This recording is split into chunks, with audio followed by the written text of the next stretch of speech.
दोस्तों नमस्कार आदाब। मैं आपका दोस्त तकमील अहमद आपके अपने ऑनलाइन इंस्टीट्यूट लक्ष्य लर्निंग 100 में आपका एक बार फिर स्वागत है।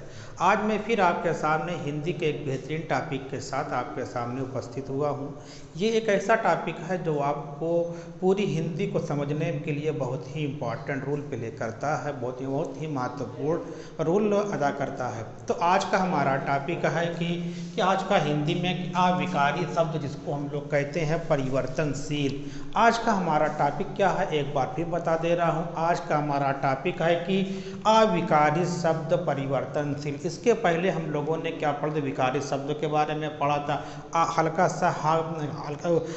सा कि अविकारी शब्द के बारे में पढ़ा था, जो जिसको मैंने डिफाइन किया था, उसको मैंने परिभाषित किया था। विकारी शब्दों में हमने ये कहा था कि जिन शब्दों में हम कोई परिवर्तन कर सकते हैं उसको क्या कहते हैं, विकारी शब्द कहते हैं। या हमने ये कहा था बदलाव कर सकते हैं, परिवर्तन कर सकते हैं, उसको विकारी शब्द हमने कहा था। इसके बाद आज का हमारा टॉपिक है कि अविकारी शब्द का मतलब क्या था, अपरिवर्तनशील। इसमें कोई परिवर्तन नहीं कर सकते हैं कि काल परिस्थिति के अनुसार, लिंग वचन कारक के अनुसार इसमें कोई परिवर्तन नहीं होता है।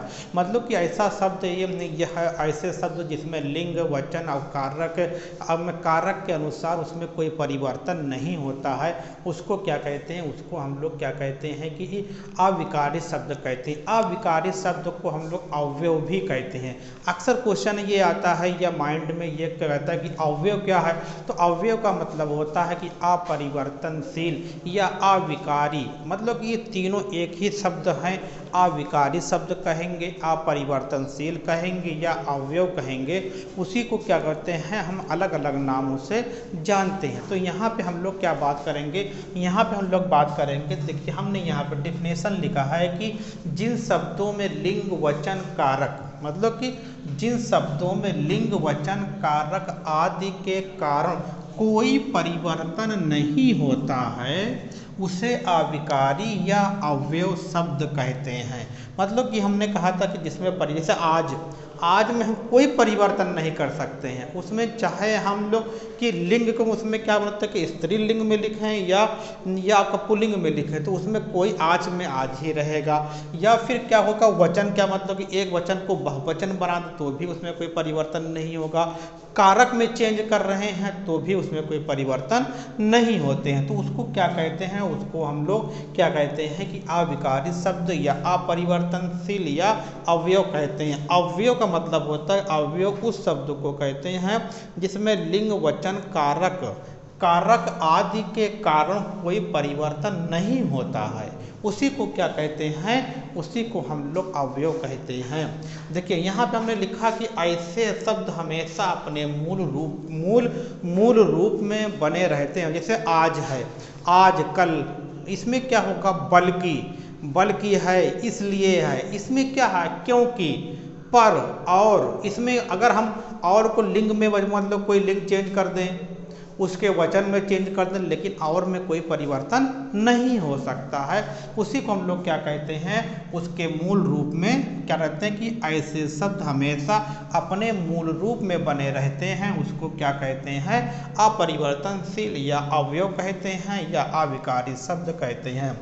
अवयव किसी अन्य शब्द के साथ लगने पर उसे भी अवयव बना देते हैं, लेकिन ये क्या होता है कि जिसके साथ लगते हैं वो भी क्या होता है, अपरिवर्तनशील हो जाता है, उसमें भी हम कोई परिवर्तन नहीं कर सकते। ये वाला पॉइंट आपको बहुत इंपॉर्टेंट है, इसको मैं स्टार बना दे रहा हूँ कि अवयव किसी अन्य शब्द के साथ लगने पर उस शब्द को भी अवयव बना देता है। अब यहाँ पे बात आती है कि अवयवों के भेद 4 प्रकार के होते हैं। हमने यहाँ पे 2 अवयव लिखे हैं, अगली स्लाइड में 2 अवयव को और देखेंगे। यहाँ पे हमने देखा कि क्रिया विशेषण अवयव क्या है, क्रिया विशेषण अवयव क्या है, यहाँ पे हम देख रहे हैं। तो क्रिया विशेषण शब्द का मतलब, तो हमने इसके पहले बात किया था एक वीडियो में, विशेषण और विशेष्य के बारे में बात किया था। विशेषण उसको कहा जाता है कि जब कोई वाक्य होता है उसमें क्या होता है कि कैसे से क्वेश्चन करते हैं, जो उत्तर मिलता है उसी को क्या कहते हैं, विशेषण कहते हैं। कोई वाक्य दिया गया है, अगर हमको विशेष से निकालना है, कौन से क्वेश्चन करेंगे, जो आपको उत्तर मिलेगा वो क्या होगा, विशेष होगा। यहाँ पे बात आती है कि क्रिया विशेषण अवयव क्या है। जिस शब्द से क्रिया की विशेषता प्रकट हो, मतलब कि जैसे वो मतलब क्रिया की विशेषता, जैसे लिखना, पढ़ना, चलना, हंसना, कूदना, खोदना, ये जितनी भी क्रिया है, वीपिंग, रोना, इससे मतलब कि क्रिया, जैसे हमने कह दिया रोना, ये क्रिया है लेकिन इसकी विशेषता आपको तो नहीं मालूम है। चलना, जैसे कोई चल रहा है, ये इसकी आपकी क्रिया, लेकिन हम कोई शब्द लगा दें जिससे हमको क्रिया की विशेषता मालूम, जैसे लिख दें कि वो धीरे धीरे चलता है, तो हमने क्या किया कि चल दो, जो चलना क्रिया था हमने उसमें लगा दिया धीरे धीरे लगा दिया, तो क्या हुई, धीरे धीरे क्या है, ये क्रिया की विशेषता को बताता है। उसी को क्या कहते हैं, उसी को हम लोग क्रिया विशेषण कहते हैं। विशेषण का मतलब अब मतलब कि विशेषता, मतलब कि जिस शब्द से क्रिया की विशेषता प्रकट हो उसे क्या कहते हैं, उसे हम लोग क्रिया विशेषण अवयव कहते हैं। जैसे घोड़ा दौड़ता है, तो यहाँ पे घोड़ा दौड़ता है, लेकिन अगर हम ये कह दें घोड़ा तेज दौड़ता है, तो जो हमने तेज लगा दिया, फास्ट लगा दिया, यहाँ पे क्या है, ये क्रिया की विशेषता बता। जैसे यहाँ पे लिखा है, हम सिर्फ ये कहें घोड़ा दौड़ता है तो ठीक है, कोई बात नहीं, आराम से। हमने यहाँ पे फिर लिख दिया कि घोड़ा तेज दौड़ता है, तो जो तेज है आपका क्या है कि ये आपके कि आपकी क्रिया की विशेषता बता रहा है कि घोड़ा तेज दौड़ता है, तो ये क्या है आपका क्रिया की विशेषता। अब इसको फिर से समझिए, जिस शब्द से क्रिया की विशेषता, मतलब तो क्रिया की विशेषता कौन बता रहा है, ना घोड़ा नहीं बता रहा है कि दौड़, मतलब कि क्रिया की विशेषता कौन बता रहा है, तेज बता रहा है। यही क्या मतलब कि जिस शब्द से क्रिया की विशेषता प्रकट हो उसे क्रिया विशेषण अवयव कहते हैं। अब जैसे नदी के पास जाओ, तो ये अलग चीज़ है। अगर यहाँ पे लिखा गया नदी के पास मत जाओ, तो ये क्या मतलब कह रहा है कि इसकी जाने की विशेषता बता रहा है, मतलब कह रहा है कि आपको नहीं जाना है। ठीक, ये बेटा आओ, लेकिन यहाँ पे क्या लिखा गया, बेटा जल्दी आओ, तो आने की विशेषता क्या है, आने की विशेषता कौन प्रकट कर रहा है, जल्दी आने की विशेषता कर रहा है। या ये कह सकता है कि यहाँ पे लिख सकते हो बेटा देर में आओ, तो ये भी हो गया। तो देर किसकी विशेषता बता रहा है, आने की विशेषता बता रहा है, क्रिया की विशेषता बताता है। उसी को क्या कहते हैं, उसी को हम लोग क्रिया विशेषण कहते हैं। जैसे कहते हैं कि बेटा, मतलब कि बेटा खेल रहा है, बेटा मत खेलो, तो मत किसकी विशेषता बता रहा है, खेलने की विशेषता बता रहा है कि आप मत खेलिए। तो मत क्या है, वहाँ पे हम कह सकते हैं क्रिया विशेषण अवयव है। यहाँ पे ये आपको समझ लेना, जिसे कहता है कि श्याम चलता है, ठीक है, लेकिन यहाँ पे लिखा गया श्याम धीरे धीरे चलता है, इसका मतलब क्या होगा, इसका मतलब ये होगा कि धीरे धीरे चलता क्या है, धीरे धीरे क्या आपकी है, क्रिया विशेषण है, जो क्या करता है, क्रिया की विशेषता को बताता है। तेज क्या है, शब्द क्या है, ये क्रिया की विशेषता को बताता है, ये क्रिया विशेषण है। मत जाओ, मत क्या है, ये क्रिया की विशेषता बताता है। जल्दी क्या करता है, क्रिया की विशेषता बताता है। ये हमने इसको अच्छे तरीके से देख लिया। अब आपको इस पर कोई कन्फ्यूज़न होने की ज़रूरत नहीं है। एक बार फिर मैं आपको बता दे रहा हूँ कि जो शब्द क्रिया की विशेषता को प्रकट करते हैं उसे क्या कहते हैं, क्रिया विशेषण अवयव कहते हैं। अब आगे देखिए, यहाँ पे अगला क्या है कि समुच्चय बोधक अवयव। समुच्चय का मतलब होगा, आप लोगों ने उसमें पढ़ा होगा, समुच्चय में मैथ में पढ़ा होगा। समुच्चय का मतलब होता है कलेक्शन कर देना, दो चीज को जोड़ देना, जहाँ पे हम इकट्ठा कर दें किसी चीज को, दो या दो से अधिक चीजों को जब इकट्ठा कर देते हैं उसी को क्या कहते हैं, समुच्चय कहते हैं। यहाँ पे हिंदी में हमको क्या करना है, जब यहाँ हिंदी पढ़ रहे हैं तो हम वाक्य के बारे में बात करेंगे कि वाक्य क्या है, कि दो शब्दों को, दो वाक्यों को लाके जो शब्द दो मतलब कि दो वाक्य को जो शब्द लाके जोड़ देता है उसी को समुच्चय बोधक कहते हैं।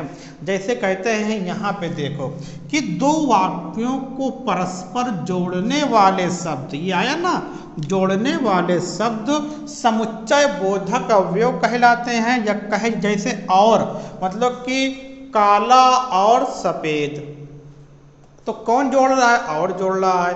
फिर यहाँ पे एवं, मतलब कि वो, मतलब कि स्कूल गया और वहाँ से भाग आया, तो ये वहाँ स्कूल गया भी और भाग आया, तो यहाँ पे आपका ये है, या है, वाह है, इसमें कौन कौन आएंगे, और होते हैं, योम होते हैं, या होता, वाह होता, क्योंकि, बल्कि, लेकिन, पर, किंतु, मगर, इसलिए, यदि, पर आदि, ये सब क्या होते हैं, इसको बोलते हैं समुच्चय बोधक का। जैसे यहाँ पे लिखा, मैं स्कूल गया पर वह नहीं आया, मैं स्कूल गया पर वह, मतलब कि एक वाक्य तो ये है, मैं स्कूल गया, एक वाक्य ये पूरा हो गया, वह नहीं आया, तो यह इसका मतलब नहीं, मतलब कि अब यहाँ हमने क्या लिखा, मैं स्कूल गया पर वह नहीं आया, मतलब हम किसी एक अगले के बारे में भी बात कर रहे हैं। दोनों को कौन जोड़ने का काम कर रहा है,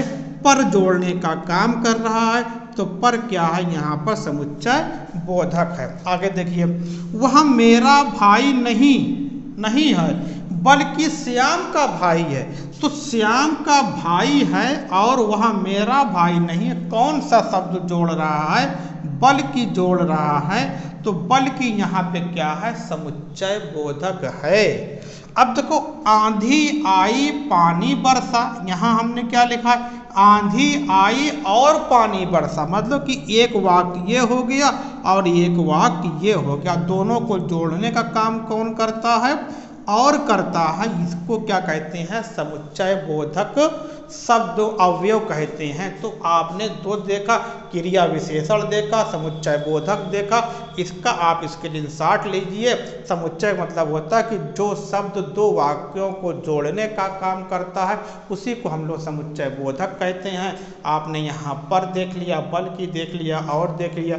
जैसे कि मतलब कहते हैं कि वह, मतलब कि वह कानपुर गया क्योंकि उसको कपड़े की खरीदारी करनी थी, तो एक शब्द गया, कानपुर गया, तो क्योंकि क्या है, तो क्योंकि दो वाक्यों को जोड़ रहा, क्योंकि कपड़े की खरीदारी करनी थी, तो क्योंकि क्या वहाँ पर है, क्योंकि वो वहाँ पर क्या है कि ये आपका समुच्चय बोधक है। आप जाएंगे, कोई भी आपकी हिंदी की बुक होगी, आप उसको उठाइएगा, वहाँ पे आपका कि अविकारी शब्द, अपरिवर्तनशील अवयव शब्द यहाँ ढूंढिएगा, उससे पढ़िएगा, तो आप इसको अच्छे से और समझ सकते हैं। आप इसका स्क्रीनशॉट लीजिए, अगली स्लाइड में हम देखते हैं। छात्रों देखिए, दोस्तों देखिए, ये आपकी अगली स्लाइड है। हमने क्या देखा, पहली स्लाइड में हमने दो चीज़, मतलब कि दो अवयव को दो एकदम देखा था। अब आगे फिर हम क्या देख रहे हैं कि इसमें देखेंगे कि हमारा क्या संबंधवाचक अवयव है और इसमें विस्मयादि बोधक अवयव है। इसके पहले हम लोगों ने क्या देखा था, क्रिया विशेषण अवयव देखा था और समुच्चय बोधक अवयव देखा था। पहली स्लाइड में हम लोगों ने क्या देखा था, क्रिया विशेषण अवयव को देखा था और समुच्चय बोधक अवयव को देखा था। अगली स्लाइड में हम लोग क्या देख रहे हैं कि संबंधवाचक अवयव है और विस्मयादि बोधक अवयव है।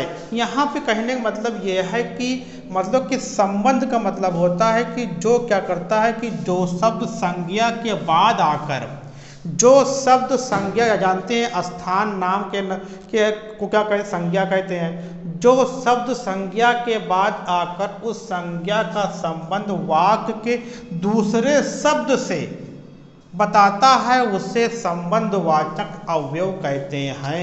मतलब कहते हो कि आपका कि संज्ञा के बाद अगर कोई शब्द आता है और एक अगले वाक्य से जोड़ देता है वह शब्द, उसी को क्या कहते हैं, उसी को हम लोग कहते हैं संबंधवाचक कहते हैं। जैसे नीचे है, ऊपर है, बाहर हो सकता है, भीतर है, अपेक्षा है, अंदर है, समान है, भर है, तक है, आगे पीछे आदि शब्द होते हैं। इसको क्या कहते हैं, ये संबंध जो होते हैं। देखो जो सब संज्ञा के बाद, जैसे नौकर, गांव, गांव क्या है, संज्ञा है, गया, तो तक क्या है कि ये आपको इसको गया और नौकर गांव को ये आपको कौन जोड़ रहा है, तक जोड़ रहा है। तो यहाँ पे तक क्या है, तक आपका कि संबंध, संबंध वाचक अवयव है।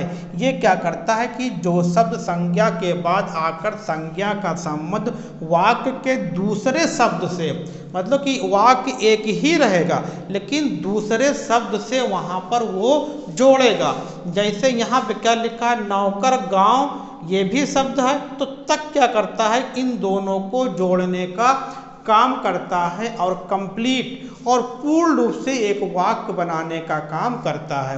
देखो यहाँ पे क्या है, वह दिन सोता रहा, तो भर क्या है, ये क्या करता है कि ये भर आपका क्या है कि आपका संबंध वाचक अवयव है। वह दिन भर सोता रहा, तो भर यहाँ पे क्या है, संबंध वाचक होगा। घर के भीतर सांप है, तो ये क्या करता है, ये भी दो शब्दों को जोड़ने का काम करता है, घर के और सांप के। अब घर के सांप है, कोई समझ में नहीं आ रहा, लेकिन हमने क्या लिख दिया कि घर के भीतर सांप है, तो भीतर क्या कर रहा है कि दो वाक्य के दो शब्दों को जोड़ने का काम करता है। उसको क्या कहते हैं, संबंधवाचक अवयव कहते हैं। तो ये आपका समझ में आ गया। विस्मयादि बोधक का मतलब समझ रहे हैं। विस्मयादि बोधक का मतलब होता है कि मतलब कि जिन वाक्यों का संबंध वाक्य से नहीं होता है, मतलब कि उसका वाक्य से कोई संबंध नहीं होता है, जो वक्ता बोलने वाला वक्ता के केवल हर्ष, अगर खुश है तो अलग शब्द को कहेगा, अगर दुख में है तो अलग शब्द से कहेगा, अगर अंदर से उसके अंदर कोई शोक है तो अलग तरीके से वो उसको रिएक्ट करेगा, अगर आश्चर्य है कुछ मतलब को तो उसको क्या कहेगा, मतलब कि अलग तरीके से सूचित करेगा। मतलब कहने का मतलब कि हमारे अंदर, आपके अंदर जैसी भावना, मतलब कि जैसी फीलिंग होगी, जैसा आप महसूस करेंगे उस तरीके के शब्द आपके निकलते हैं, उसी को क्या कहते हैं, विस्मयादि बोधक कहते हैं। जैसे आपने कोई अच्छा चीज़, मतलब बहुत खूबसूरत चीज़ देख ली, अच्छा दृश्य देख लिया, तो कहेंगे आह, कहेंगे कि वाह, ये कहेंगे। जैसे ताज के, जैसे उसकी क्या होते कि ताज की प्रचार आता है ना, तो उसमें कहते हैं वह क्या ताज है। वहाँ पे क्या, वह क्या है, वह शब्द मतलब कि वाक्यों से, शब्दों से कोई मतलब नहीं है, लेकिन वह इसलिए कहा गया क्योंकि ताज इतना खूबसूरत है, इसलिए वहाँ पे उसको इतनी खुशी होती है, वो कहता है कि वह क्या ताज है। तो यहाँ पे वही कह रहा है कि जिन वाक्यों का संबंध वाक्य से नहीं होता है, जो वक्ता के केवल हर्ष, मतलब कि जो कोई भी ताजमहल को देखता है उसके अंदर एक अलग तरीके की फीलिंग आती है, वो कहते हैं वाह क्या ताज है। मतलब कि इसी को क्या कहते हैं, इसी को हम लोग कहते हैं विस्मयादि बोधक कहते हैं। अब यहाँ पे देखिए, हर्ष भी होगा, दुख भी होगा, शोक भी होगा, आश्चर्य होगा इत्यादि को सूचित करता है। जैसे हाय, अब मैं क्या करूं, जब हाय क्या है, यहाँ पे विस्मयादि बोधि का चिन्ह लगा है, तो हाय का मतलब होता है कि अब मैं क्या करूं। जैसे कोई घटना ऐसी घट जाए तो होता है कि अब क्या होगा, अब मैं क्या करूं। जैसे मतलब कि आपका कोई दोस्त है या कोई आपके ताल्लुकात में है, आपसे ताल्लुकात ख़त्म हो गया, दोस्ती ख़त्म हो गई, तो अब क्या कहेंगे कि हाय अब मैं क्या करूं, अब मैं क्या करूं। तो यहाँ पे क्या है, विस्मयादि बोधक है। कहता कि वह क्या कहना, वह क्या कहना। जैसे आप मतलब कि कोई शायरी सुन रहे हैं या कोई कविता सुन रहे हैं, कोई अगर कोई बंदा आता है आपके, मतलब कि कोई शायर आता है, कोई कवि आता है, अब कोई एक शेर कहता है, तो उसमें तो वो कहता है कि वह क्या कहना। अब लोग कहते हैं ना, कहते अंदर से अच्छी फीलिंग होती है।